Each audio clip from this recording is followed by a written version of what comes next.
ఓం శాంతి. ఇప్పుడు మన అంటే మన తండ్రి పరమాత్మని ఏ విధంగా స్మరించాలి, స్మృతి చేయాలి అనేది విశేషంగా ప్రతిదాన్ని జ్ఞానం ఆధారంగా తీసుకున్నాం. అయితే ఇక్కడ మనం ఇప్పుడు డబ్బు ఉంది, డబ్బు 500 ఉంది, 1000 ఉండేది, 2000 ఉండేది, 100, 50, 20, 10 అలా ఉండేది. అంటే దేని విలువలు దానికి ఉంటుంది, ప్రతిదీ డబ్బే. కానీ దేన్ని ఎలా చూసుకుని అలా చూసుకుంటాం, జాగ్రత్తగా దాన్ని సేవ్ చేసుకుంటాం.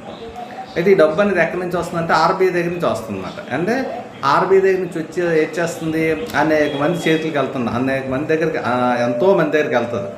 వారు వీరు గొప్పవాడి దగ్గరికి వెళ్తుంది, పేదవాడి దగ్గరికి వెళ్తుంది, అడుక్కున్నోడి దగ్గరికి వెళ్తుంది, లేనోడి దగ్గరికి వెళ్తుంది. ఇంకా వాళ్ళకే నీళ్ళకని చెప్పవసరం లేదు. అది అలా తిరిగి నలిగిపోద్ది అన్నమాట. ఏటవుద్ది, నలిగిపోయి నోటు ఆఖరికి ఇది పనికి రాదు, చల్లదని ఒక డిసైడ్ వచ్చినప్పుడు కొన్ని బ్యాంకులు ఉంటాయన్నమాట. అప్పుడు ఆ డబ్బుని ఏం చేస్తామంటే ఆ బ్యాంకులో పంపిస్తాం.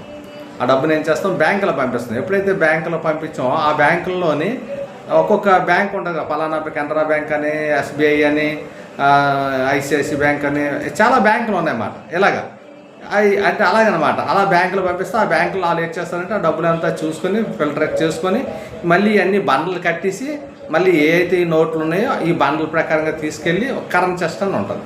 అక్కడి నుంచి మళ్ళీ ట్రాన్సాక్షన్ చేసి మళ్ళీ ఎక్కడి నుంచి అయితే వచ్చిందో మళ్ళీ అక్కడికి వెళ్ళిపోతుంది.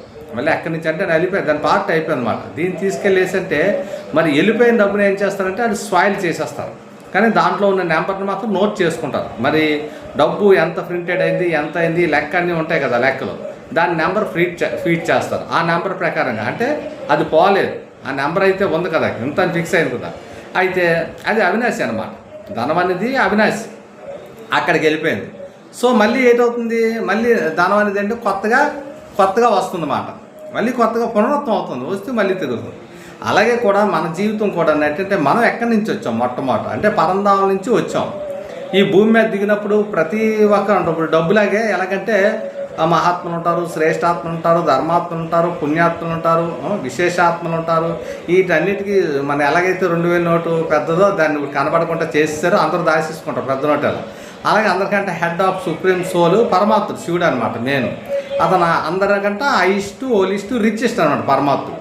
అతని చుట్టే సృష్టి అంతా తిరుగుతుంది. అందుకే మనం ఎప్పుడు పరమాత్మను స్మరించాలి, చెయ్యాలంటమాట.